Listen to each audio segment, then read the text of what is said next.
Hare Krishna, Namaste. Chapter 16 is entitled as Daivasura Sampat Vibhaga Yoga, the yoga of the divine and demonic nature. Sloka 15. āḍhyo bhijanavān asmi, konyosti sadṛśo mayā, yakṣye dāsyāmi modiṣya, ajñāna-vimohitāḥ.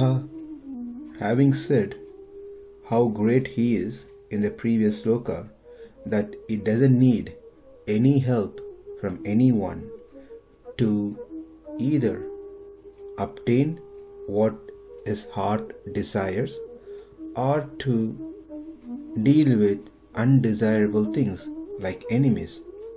In both cases, he can independently succeed by his own ability and strength and be happy by securing whatever he wants. Then in this current sloka, sloka 15, it continues in those same line.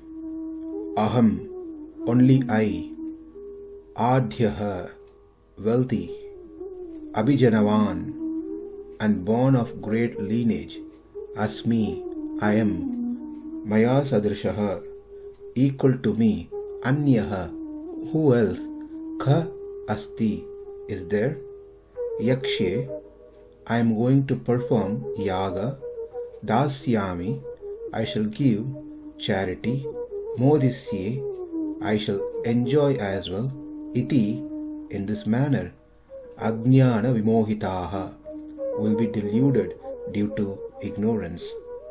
He doesn't say that he'll be deluded due to ignorance. These are Krishna's words conveying exactly how an asuric person thinks about himself, and then Krishna ends saying this is how these people think due to their ignorance. Because generally we never see a person who's bad says that I am bad. A person who is ignorant says that I am ignorant. And to such people, talking about good things, giving good advices, trying to help them, nothing going to be appreciated. Vinashakale viparita buddhihi. When their time of destruction has arrived, nothing which is good will go into their ears. Now let's learn the translation. I am the richest man, surrounded by aristocratic relatives. There is none so powerful and happy as I am. I shall perform sacrifices. I shall give some charity, and thus I shall rejoice. In this way, such persons are deluded by ignorance. It is the same theme that's been carried from the previous slokas. In the 13th sloka, we learned that he acquired things due to his ability. In 14th sloka, we learned he deals his enemies by his own strength and ability. Now in the 15th sloka, it is said that his wealth, whatever the wealth that he has, his high birth, is also because of him, not because of good karma or not because of God. Therefore, who is there to equal me? We have seen earlier that once the pride and ego gets to its peak, one becomes very arrogant. He starts thinking himself the greatest person, and he starts treating others badly. So this person thinks that his wealth and birth is just because of himself, and there is no one else who is equal to him. And he continues to say that I shall perform sacrifices, I shall give alms, I shall rejoice as well. This is all due to his ignorance, that he is thinking he is cause of himself. for whatever he is currently in. āḍhyo bhijanavān. I am rich. I belong to a higher caste. Another thing need to be added here, which is not been mentioned, but it implies that thinking oneself to be highly qualified, highly educated.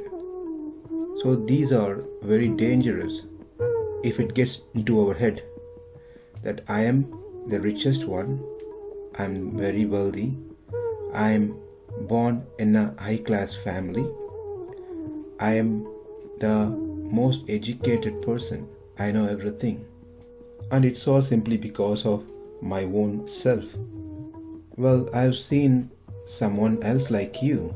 If you say something like this, he's going to say, "Konyosti sadṛśo mayā." No one else. Either you don't know me fully, or you have seen the other person wrongly. Because how much ever you search this entire world, the earth planet, you will not find a second person like me, with the best wealth, with the best birth, with the best knowledge. No one exists like me with all these opulences. Not only now, no one exists. Even in the future, there will be none equal or greater than me. This may sound quite familiar, that there's no one equal to me, there's no one greater than me, there is not a second person like me. Yes, we saw this in our 15th chapter. Also in 7th chapter, where Krishna very clearly said that he is the supreme Brahman. There is no second one which is equal to him, or there is no one greater than him. Since this person, asuric person, thinks Ishvaroham, he says that he is greater. There is no God. When Krishna said, we can understand that because that's what the truth is, and that's what the Vedas and all the scriptures clearly states. But when an asuric person says, he speaks out of his ignorance. And he says that you won't find a second person like him in this world because he doesn't believe in other worlds. He only believes in this current world that he is in. Konyosti sadṛśo mayā. Here, it could have been enough if he says, who is there equal to me? But he says, who else is there equal to me? Please note the difference again from the first and the second statement. Let me repeat it. Who is there equal to me? Second statement.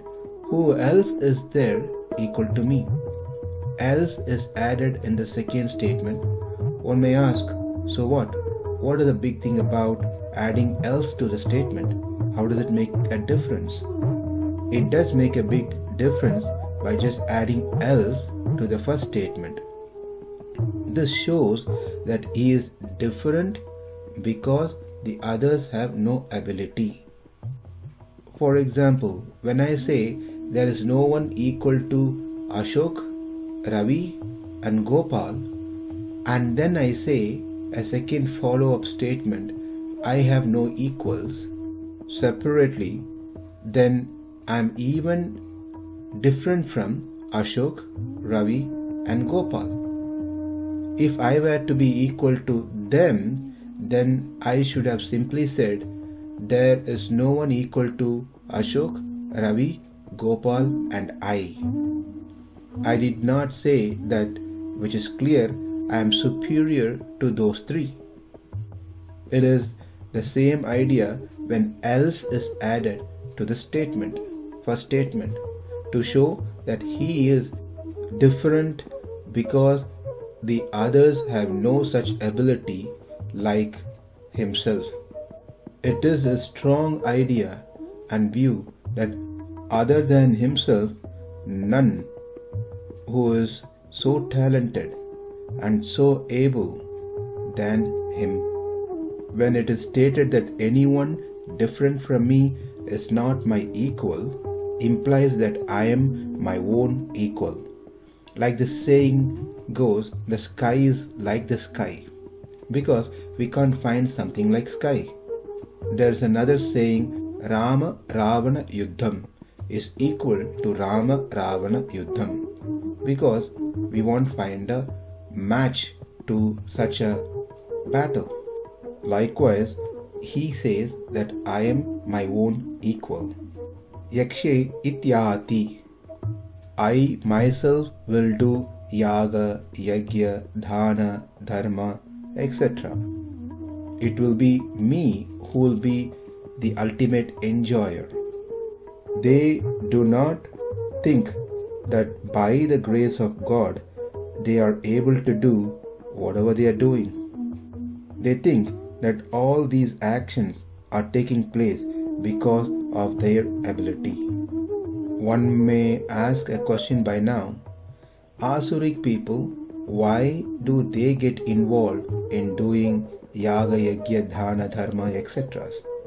Well, the answer is they do not do this out of faith in the scriptures, not in any good intention, but out of dhambam, for name, for fame, for prestige in the society. They are driven to do these things because if these are performed, others will respect them as sattvic. In other words, if we are engaged in devotional service, either doing some services at the temple, like cleaning the temple, cooking at the temple, doing kirtan, there are varieties of services. When one does these things, if they have an idea of wanting to be recognized, then it is said asuric, because they are doing for wanting to be praised by others. How great singer he is, how great speaker he is, how great he is in his charity. In this way, he tried to become the master of everyone. He enjoys to be called as Prabhu, as he really feels he is Prabhu, and everyone else are his servants.